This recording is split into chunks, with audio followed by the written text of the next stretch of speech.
Anything you need, Commander? Just trying to get a sense of where the crew's at. Thoughts?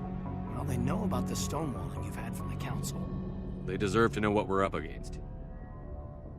They're on your side. They're pissed about the resistance we're getting, especially from our side. I'll have a better handle on all of it when my head stops hurting. Another L2 flare-up. Anything I can do? No, Commander, it'll settle down. It's rough sometimes, but they spike higher than a lot of L3s. Except for you, of course. Besides, I fared a lot better than some after Kinetics was through. I haven't heard anything about Kinetics in a while. Yeah, they quietly disappeared. Broke up into a bunch of little corps after they botched the training on Jump Zero. After first contact, Kinetics was set up to track Element Zero exposures and develop implants for humans. Once we had an embassy on the Citadel, Kinetics could bring in experts instead of taking it slow. Is there some reason we couldn't learn it on our own?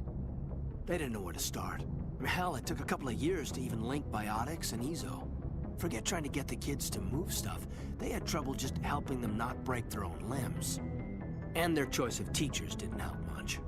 The only experts would have to be aliens. Dead on. Turians, actually. That's why Kinetics kept it a secret. They were afraid of what people back home would think, asking the Turians for help when we just fought a war with them. The Asari would have been more acceptable than the Turians. Yes, but the company didn't go through the Citadel. It would have made Earth look weak, so they discreetly hired some Turian mercenaries. I'm sure Kinetics did what they thought was best. It wasn't best for us. They brought in an ex-military Turian named Commander Vernus. A real hard-ass. He basically had a free pass to break us if it would turn out a decent biotic. Kind of spiraled from there, Commander. Did he ever face charges for that? He got his, yeah. But like everything else at Jump Zero, it was under the table. The less said, the better. Anyway, this is ancient stuff. I walked it off a long time ago. I should get back to my duties, Commander. We're here to make history, not rehash it. We'll talk another time, Lieutenant. Commander?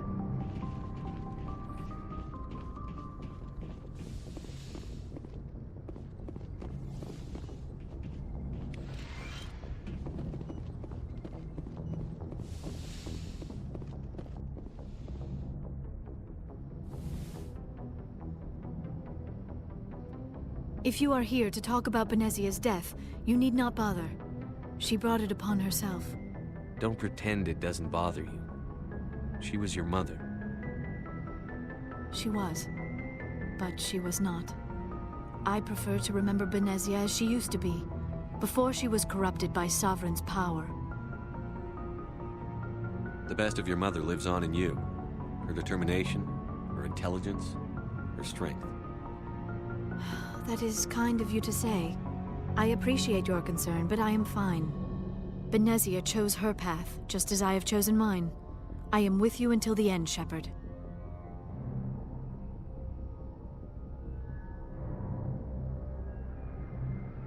Do you know why Benezia joined up with Saren? Benezia was swept up in events beyond her control, and lost herself. She fell under the spell of indoctrination and became part of the very thing she wanted to stop. But I will remember and honor how she lived, not how she died. My mother was strong, kind, and beautiful, and now she is gone. Are you going to be okay? You are kind to ask, Shepard. I do miss her, and I grieve for what happened to her. But I will not let my grief interfere with what we are trying to accomplish.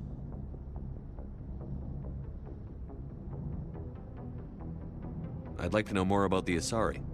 We were the first species to discover the Citadel. We were instrumental in forming the Council, and my people believe although we seek to understand other species, it seems few of them seek to understand us. The galaxy is filled with rumors and misinformation about my people. I should go. Goodbye, Shepard. I get the feeling you want to ask me something, Commander. Maybe we could pick up where we left off. You were telling me about your interest in the Protheans. Actually, I think I was talking about my interest in you, and making a fool of myself in the process. As I said, I am not used to dealing with people, especially humans. I did not really know much about your species when we first met, Shepard. I found it hard to take humanity seriously. Your kind always seemed so rushed and high-strung. We don't have the luxury of time. An Asari can live for 1,000 years. We're lucky if we hit 150. That is true. At first I thought that was a weakness of your species. After spending time with you and your crew, however, I think it may actually be an advantage. You humans are creatures of action. You pursue your goals with an almost indomitable determination. It is an admirable trait, but also an intimidating one. You're scared of us? Unfortunately, the rest of the galaxy sees humanity as something of a bully. You run over anyone in your path to get what you want. It is up to people like you to change their minds, Shepard. I'm doing the best I can, Liara. There is a reason the Council chose you to become a Spectre. They saw something special in you. The best of what humanity has to offer. I looked into your history. I know what you did during the Blitz. It was a remarkable display of courage and heroism. You didn't need to go behind my back. I would have told you whatever you wanted to know. I apologize, Commander. After our last conversation, I was afraid I would say something stupid again. I wanted to know more about you. To understand what made you into the man you are. There is something compelling about you, Shepard. You're interested in me because of my visions. You just want to know more about the Protheans. I admit, your connection to the Protheans had something to do with my initial interest, but it has grown beyond that. You intrigue me, Shepard, but I was not sure if it was appropriate to act on my feelings. I thought there might already be a relationship between you and Chief Williams. I care about Ash. A lot. I thought so. Still, I feel as if there is also some attraction between us, Shepard. I'm not interested in you in that way, Liara. This is very embarrassing for me, Commander. Please, let's talk about something else. I should go. Goodbye, Commander.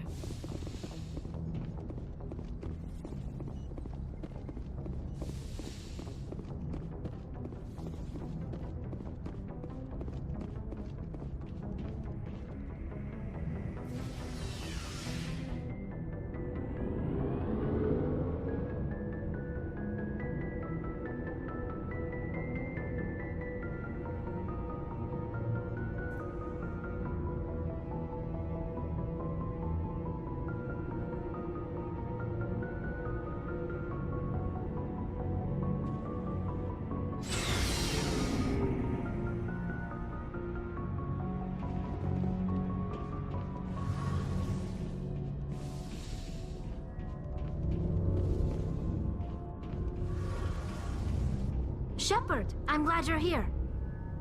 Good to see you smiling again, so to speak. I'm sleeping much better now. I guess I'm getting used to how quiet your ship is. I still think a lot about my pilgrimage, though. I know Steren's our top priority, but with all the worlds we go to, I was hoping to find something to bring back to the flotilla. We've still got a long way to go. You'll find something to take back. Yes, but it cannot just be some derelict ship my people can use for salvage. It has to be more than that. There's a lot expected of me. What's so special about you? It's my father. He's the senior member of the Admiralty Board. He's one of only 5 people who can overrule the decisions of the Conclave for the good of the migrant fleet. My father is responsible for the lives of 17 million people. Our entire race is in his hands, and I'm his only child. So are you some kind of heir to the Quarian throne or something? No, it doesn't work that way. My father's position isn't hereditary. I'll probably never serve on the Admiralty Board myself. Officially, I'm just the same as any other citizen. But it doesn't work that way in practice. People have always treated me differently because of who my father is. You must get all kinds of special privileges. I probably had it easier than most growing up, but it's not all good. People like my father have enemies, and they're not above using me to get to him. It must be tough on you. My people place a high value on family and ancestry. There's an unspoken expectation that I'll live up to my father's example. Everyone's waiting for me to do something great on my pilgrimage, something that will forever change our lives for the better. If I don't, it's like I failed, and that reflects badly on both me and my father. The work you're doing here is more important than anything any Quarian has ever done before. Yes, I know. But you have to understand Quarian culture. We're a very insular society. The events beyond the flotilla don't much matter to the average citizen. Our greatest dream is that one day, we'll return to our homeworld and drive out the Geth. But even if we stop Saren, that's not going to happen. There's still millions of Geth behind the veil. Until they're gone, our exile will continue. What would you need to bring back to make everyone happy? Something that would help us better understand the Geth. They've changed significantly since the exile. They've continued to evolve. We've done our best to study them, but it's not easy. They're very reclusive. Until recently, they never went beyond the borders of the Veil. And all the Geth we run into now are under Saren's control. We'd need to find Geth operating on their own, independently. But I don't want this to get in the way of our mission, Shepard. First, we stop Saren. Then I'll worry about my own problems. I should go. See you later.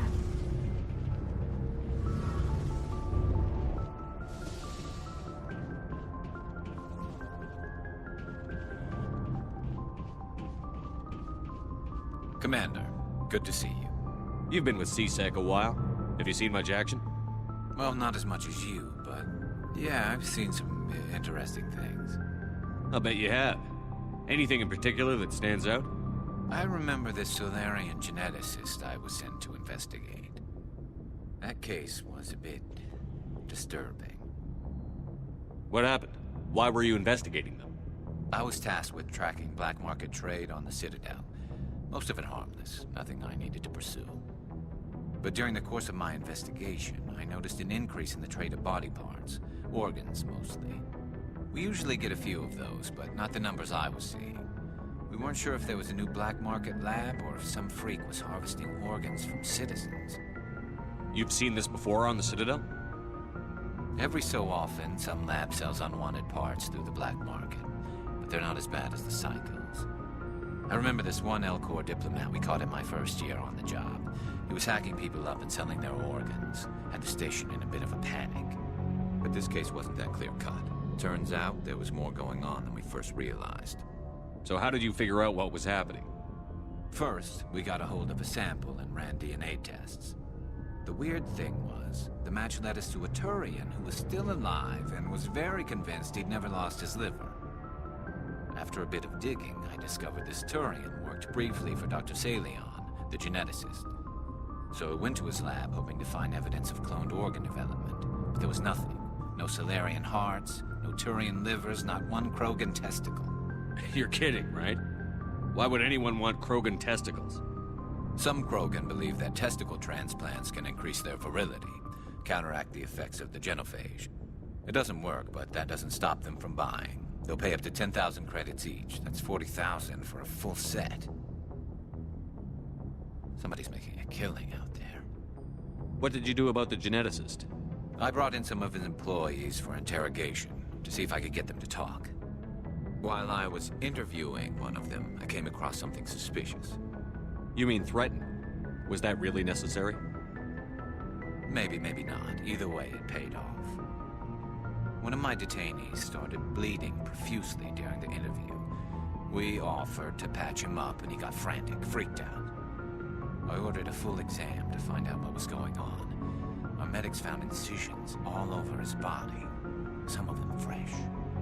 That was our big break. These people weren't just Dr. Salion's employees. They were test tubes. Walking, living test tubes. He was growing parts inside these people? Exactly. He cloned their organs right inside their own bodies. Then he harvested them and sold them off. Most of the victims were poor. He'd pay them each a small percentage of the sales, but only if the organs were good. Sometimes an organ wouldn't grow properly, so he'd just leave it in them. Most of them were a mess, but only on the inside, hidden so nobody could see it. I hope he got what he deserved. That's the worst part. We never caught him. Why not? What the hell happened? He ran, blew his lab, grabbed some of his employees, and headed for the nearest space dock. By the time I found out, his ship was already leaving. He threatened to kill his hostages if we tried to stop him. But you went after him anyway, right? I ordered Citadel Defense to shoot him down, but CSEC headquarters countermanded my order. They were worried about the hostages, worried about civilian casualties if the ship was destroyed so close to the Citadel. I told them those hostages were dead anyway. We just used them to make more organs. But they wouldn't listen. Well, you can't get them all. No, but letting him get away like that. All they had to do was disable that ship, stop him from running. Maybe the hostages die, maybe they don't, but at least we stopped the bastard responsible for it all. I suppose I can see both sides. But what's done is done. I suppose. Can't waste too much time worrying about it now. Just wish I could have stopped him. That's all.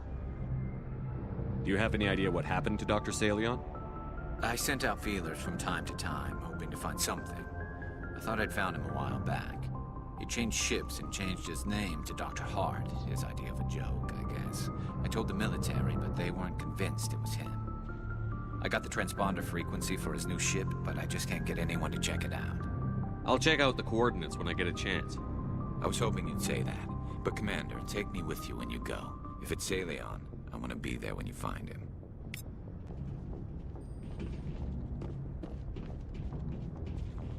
What do you want, Shepard?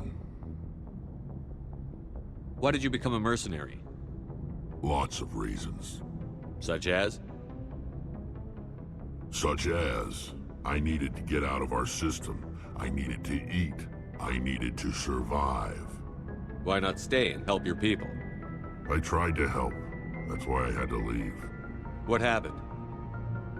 I was betrayed. I was head of a small tribe. We were trying to restore order after the war, but the other tribes were against us.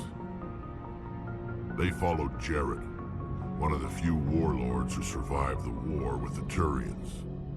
But he was old, and so were his ideas. He wanted to continue the war. He wanted us to fight. Turians, Solarians, each other. It didn't matter who, as long as we were fighting. What did you want? I just wanted Jared to shut up, to stop his ranting. I wanted him to stop leading the tribes astray. But he couldn't understand how much things had changed. We didn't have the numbers to go to war. Even if we did, the genophage made sure we couldn't replenish our numbers fast enough.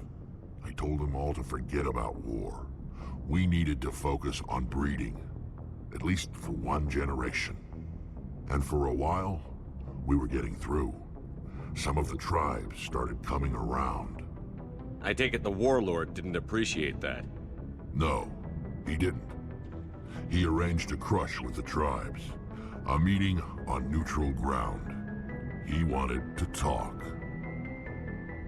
We met at the Hollows, near the graves of our ancestors. The skulls of our dead laid bare to remind us where we come from, and where we all go. It's as sacred as any Krogan place can be. Violence is forbidden. It sounds like a trap to me. You must have suspected as much. I did. But when your father invites you to a crush, well, there are some laws that even we hold sacred. Jared was your father? He was. Until that day. We talked, but we didn't get anywhere. When it was clear that I wouldn't join him, he gave the signal. His men leapt from the graves of our ancestors like Krogan undead. The few that were loyal to me died quickly. I escaped with my life, but not before I sank my dagger deep into my father's chest. That is why I left, and that's why I'll never go back. You must have family other than your father. Don't you miss them? You trying to make me cry, Shepard? I've got some unfinished business with my family, but that's all. What kind of business? Before I left, I made an oath to my father's father. I swore to recover my family's battle armor. It was taken from him after the uprising. What's so important about this armor? It's a relic. Useless, really. But it was worn by 5 generations of my family before the war. It's rightfully mine. Originally, it was taken by the Turian military. We weren't allowed armor or weapons after the war. Now, it's in the hands of Taun Actus, a Turian scum who collects relics from the war. He's made millions selling Krogan artifacts that were stolen from my people. He's got several bases where he stores his goods, all fortified and guarded. I just don't know which base has my family's armor. Just tell me where to start looking. I'll upload the data to your nav system. But Commander, I want to be there when you find him. So long, Rex. Shepard. Oh, before I go, you said you're serving with Commander Shepard now? We saw him on the news here. He's cute. Later, sis. Tell me you didn't hear that. Afraid I did. Oh, shoot me now. One of my sisters.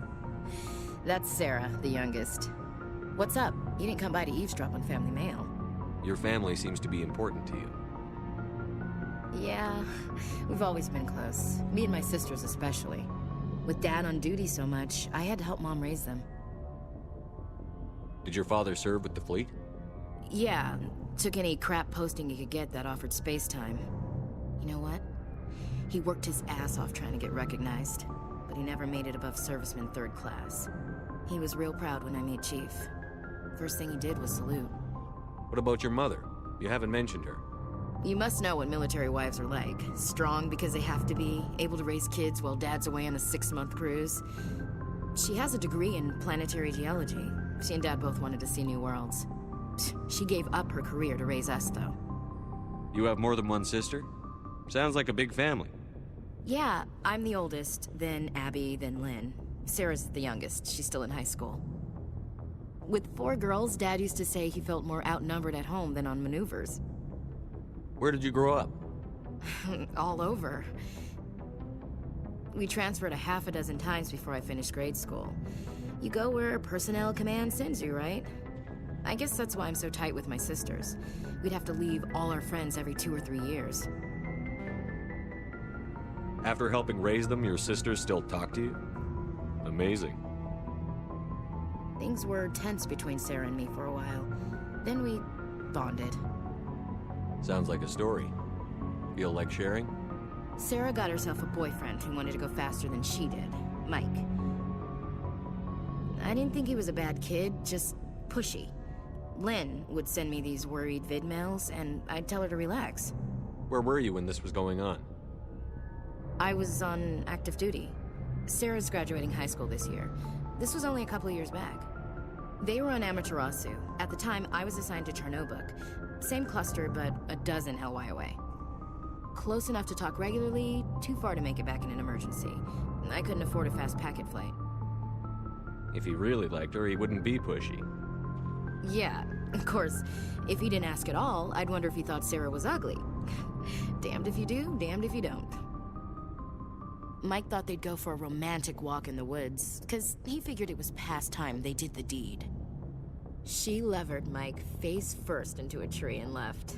Didn't have a scratch on her. Good thing Mom and Dad had us all learn some kind of self-defense. I took emergency leave and walked Sarah to school for a few days. Why didn't you tell the police? She said it wouldn't solve the real problem, and she and Mike would both become household names. It was a small colony. I said it was her call to make, that we should let her do it her way. Mom was pretty pissed about that. You said all of your sisters learned self-defense? Lynn did pistol practice, but didn't like it. She's kind of nervous. Sarah took Aikido. Abby decided to learn the sword. She always was a little weird. Likes big skirts and tops you have to tie her into. They do great things to her figure, though. So, what did you learn? One of Dad's friends taught me Marine hand to hand. You said all of your sisters learned self-defense? Blended pistol. They do great things to her figure, though. You traveled all the way home to walk your sister to school. It was only a dozen light years, like a day's cruise. It's not like I was going to Earth or something. My last day out, Mike was waiting for us. Sarah had told her friends, so everyone at school knew what he did. He wasn't happy. I wanted to snap him in half, but Sarah gave me this look, this let me handle it, I need to do this alone look. She kept her cool, God bless her, as he screamed in her face. She just let him vent. Then he tried to punch her. I swear, she just flowed around him. Next thing I knew, he's face down on the sidewalk, and there's blood everywhere. That's unbelievable. Sarah must be as good as you. Better. I'm more or less a straight-up puncher. When he swung, she wasn't there anymore, and he fell. She helped him stop the bleeding and had me call an ambulance. She told the paramedics he fell. Before they took him to the hospital, Mike touched Sarah's arm. I thought he was gonna end up on the ground again. But he hung his head, whispered, "I'm sorry," and started crying. And she hugged him. The Williams women are a decisive bunch, Commander. We do things when we're ready. Not before, not after. Your sister's something else. But you didn't mention your father at all. Was he on deployment? Dad always wanted to serve in space, but he wanted us to have real ground under our feet. He'd say, space is beautiful, but you can't raise a family there. I cannot rest from travel. I will drink life to the lees. All times I've enjoyed greatly, have suffered greatly, both with those that loved me and alone. For always roaming with a hungry heart, much have I seen and known, cities of men and manners, climates, councils, governments. I didn't know you liked classical literature. Ulysses was my dad's favorite poem. Every time he shipped out, he recorded me reading it. He had a dozen versions when he retired. Does he still like it? I sure hope so. I read it to his grave every time I go home. Dad passed on a few years back. He's probably still watching, though. So behave. You mean from wherever we go after death? Dead on, Skipper. He's with God now. That's not a problem with you, is it? That I believe in God? Everyone has the right to believe what they want. Says so on the Alliance Charter. Only with fancier words. I'm glad you're open-minded about it. I've met a few people who are really weirded out by my faith. Because I work in space, I can't believe in a higher power? Jeez. Hello, have you people looked out the window? How can you look at this galaxy and not believe in something? I should get back to my duties. Didn't mean to take up so much of your time. What's your opinion on the last mission? You mean the Rachni, right? Like I said, the Rachni are dangerous. They proved that 2,000 years ago. You made the right decision, Skipper. If you haven't talked to Dr. Tassoni, you probably should. She just lost her mom. That has to hurt. Just saying, Skipper. We'll talk later, Williams. Looking forward to it, Skipper.